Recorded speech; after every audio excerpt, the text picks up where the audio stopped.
像宝盛集团发生高阶主管涉嫌性骚扰，有3个女性的前员工加议员斗，讲因了咧在职的时，甲主管去应酬互偷摸，甚至互这个主管关于4间的房间内底。想不到当议员找这个女员工，伫议会研究室开性平会议时，宝盛员工敢若到现场去偷翕，就是敢若要了解是啥物人来检举的。结果，议员当场发现，随报警偷翕这查甫人5万块交保限制住所。议员再去质询台中市长罗秀燕，因为这个被控告讲有性骚扰的高阶主管是台中市政府的市政顾问。针对这点，台中市长罗秀燕讲，市政府会积极处理，启动改评的程序。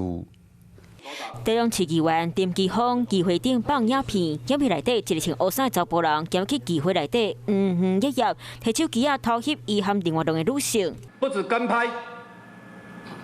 跟监，他还要到我的门前偷听。查甫人对到研究室门口，佮趴伫咧门边偷听，为了叫议员发现报警，因为这个查甫人涉嫌妨害秘密，就要叫伊5万块交保，限制大所在。议员讲，当时伫咧议会办公室内底，当伫咧处理宝盛集团3个查某前员工指控叫主管性骚扰，想不到公司竟然有员工走去议员的办公室咧偷翕。整个犯行爆发，受害者有了勇气来揭穿他，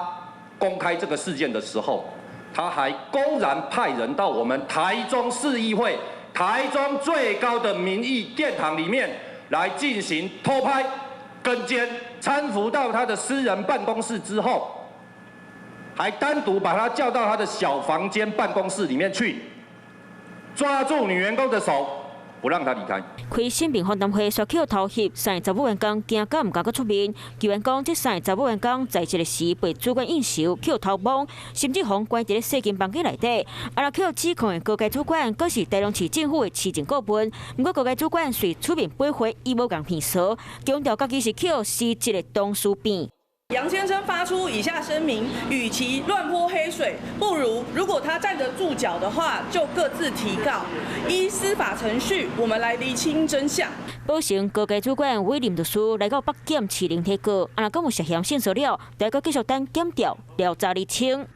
嗨，我是庄宇杰，想要看到更多的新闻内容吗？赶快订阅华视新闻的 YouTube 频道，并且开启小铃铛，跟着宇杰一起看新闻吧。